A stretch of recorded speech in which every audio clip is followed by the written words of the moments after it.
नमस्कार मित्रांनो, मी शिव मुडकुते. लाडकी बहीण योजनेसाठी महत्त्वपूर्ण अपडेट. लाडकी बहीण योजनेचा जून महिन्याचा सन्मान निधी वितरणाची वाट बऱ्याच महिला पाहत आहेत. तर हा हप्ता कधी मिळणार याबद्दलची संपूर्ण माहिती आपण व्हिडिओच्या माध्यमातून पाहणार आहोत. त्यासाठी व्हिडिओ शेवटपर्यंत पहा.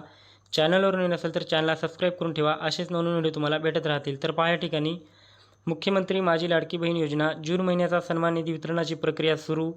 मुख्यमंत्री माझी लाडकी बहीण योजनेतील सर्व पात्र लाभार्थ्यांना जून महिन्याचा सन्मान निधी वितरित करण्याची तांत्रिक प्रक्रिया आजपासून सुरू करण्यात आलेली आहे. तर पहा, जी काही वितरित करण्याची प्रक्रिया आहे ती आजपासून सुरू करण्यात आली आहे. योजनेच्या सर्व पात्र लाभार्थ्यांच्या आधार लिंक बँक खात्यात उद्यापासून हा सन्मान निधी जमा होणार आहे. जेवढ्या महिला पात्र आहेत अशांच्या आधार लिंक खात्यात उद्यापासून पैसे हे येतील, अशी माहिती आदित्यताईंनी ट्विटरवरून दिलेली आहे. तर पुढे पहा, महायुती सरकारचा दृढ निश्चय. माननीय मुख्यमंत्री श्री देवेंद्र फडणवीस साहेब, माननीय उपमुख्यमंत्री श्री एकनाथजी शिंदे साहेब, माननीय उपमुख्यमंत्री श्री अजितदादा पवार यांचे सातत्यपूर्ण मार्गदर्शन व महाराष्ट्रातील लाडक्या बहिणीचा दृढ विश्वास या बळावर मुख्यमंत्री माझी लाडकी बहीण योजनेची दमदार वाटचाल यापुढेही अशी सुरू राहणार, अशी माहिती आदित्यताईंनी आपल्याला ट्विटरवरून दिलेली आहे. माहिती आवडल्यास नक्की चॅनलला सबस्क्राईब करा. धन्यवाद.